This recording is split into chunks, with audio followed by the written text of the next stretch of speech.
The Ring of Death, Hannibal at Cannae. The summer sun of 216 BCE rose mercilessly over the plains of southern Italy. Dust swirled through the dry air, thick with tension and the scent of war. At Cannae, in the region of Apulia, two great forces faced each other: one, the proud and powerful Roman Republic; the other, an invading genius from Carthage, Hannibal Barca. Hannibal, the man who had crossed the Alps with elephants and fire in his eyes, now stood on the brink of his greatest gamble. His army was smaller, roughly 50,000, men made up of North African cavalry, Iberian swordsmen, Gallic warriors, and his hardened Carthaginian corps. The Romans, led by consuls Lucius Aemilius Paulus and Gaius Terentius Varro, brought nearly 80,000 men to the field, twice Hannibal's numbers. Confident in their might, the Romans wanted a crushing, decisive battle. Hannibal wanted the same, but on his terms. At dawn, the two armies arrayed themselves across the dusty plain.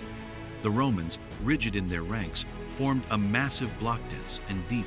Their strategy was brute force: push forward and break the Carthaginian center with raw strength. Hannibal had anticipated this. He formed his army in a crescent shape. The center was manned by his less armored Gallic and Iberian infantry. Behind them, on either side, he placed his elite African veterans in tight, disciplined line. On the far wings, his cavalry Numidian light horsemen on the left, and heavier Iberian Celtic cavalry on the right, waited like coiled vipers. The Roman consuls ordered the advance.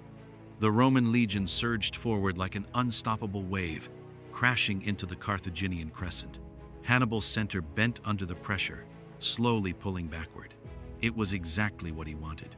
The Romans, seeing the retreat, believed victory was close. They pressed harder, deeper into the pocket. The crescent flattened, then began to turn inward. And then the trap snapped shut. On both flanks, Hannibal's African infantry wheeled inward like a pair of steel jaws, striking the exposed Roman sides. Chaos erupted. At the same moment, the Carthaginian cavalry routed the Roman horsemen and circled behind the Roman infantry, sealing the rear. The Romans were now surrounded, completely encircled in what would later be called a double envelopment. Panic set in. Trapped in the middle of a killing ring, the Romans had nowhere to run. The air grew thick with screams, sweat, and blood. Sword met shield, spear met flesh. Hour after hour, the Carthaginians tightened the circle, cutting down Roman soldiers like wheat before a scythe. By evening, the battlefield was silent except for the moans of the dying. It was a massacre. Of the 80,000 Roman soldiers, at least 50,000 were killed. Thousands more were captured. The Roman elite senators, nobles, and consuls lay dead on the blood-soaked soil. Hannibal's losses were minimal by comparison. It was the worst defeat in Roman history. And it was Hannibal's masterpiece. In the days that followed, fear rippled through the Roman Republic. Cities trembled, allies wavered, some defected. Yet Hannibal, brilliant as he was on the battlefield, lacked reinforcements from Carthage to finish the war. He would continue to campaign in Italy for years, undefeated in battle, but Cannae remained his greatest victory. The tactics Hannibal used that day would be studied from millennia B generals, from Napoleon to Eisenhower.